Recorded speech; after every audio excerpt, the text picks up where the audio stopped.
ওই দিনকে তো গেছিলাম ঘুরতে, তো জায়গাটা তো অনেক সুন্দর ছিল না? অনেক সুন্দর ছিল। আবার যদি সময় পাই তাহলে আবার একদিন যাম। শুক্রবারে বন্ধ থাকলে যাওয়া হবে।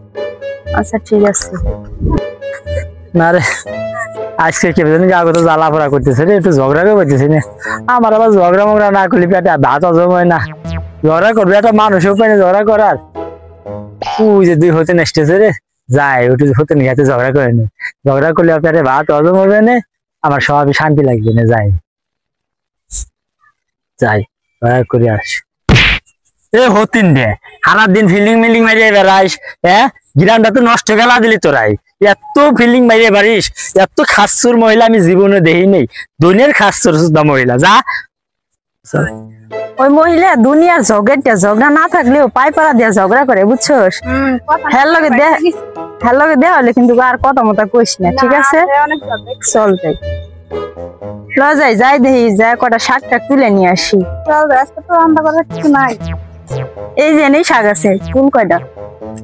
ওই পশ্চিম গ্রামে যে একটা মহিলা আছে না, ওই মহিলাটারে দেখলে কথা মতো কইস না, বুঝছো? ওই মহিলাটা খুবই ঝগড়াইতে।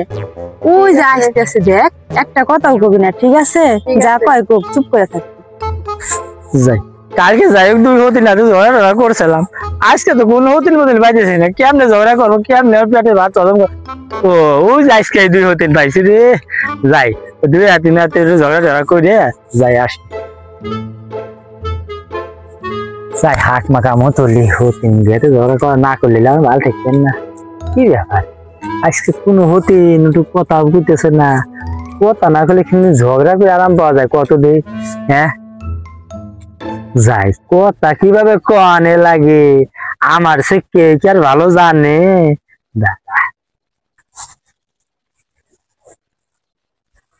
আজকে 100 পাতিলি কিছু রান্না করলাম।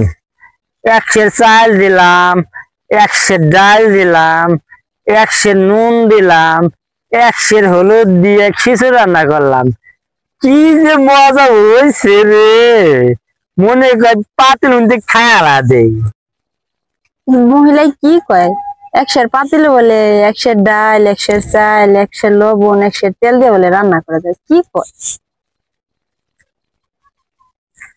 এই হতিন রে, আমার পাতিল, আমার চাল, আমার ডাল, আমার নুন, আমার হলুদ দিয়ে আমি কিছু রান্না করছি।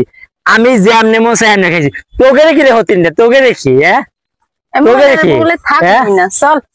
লাগবি না, যাও যাও।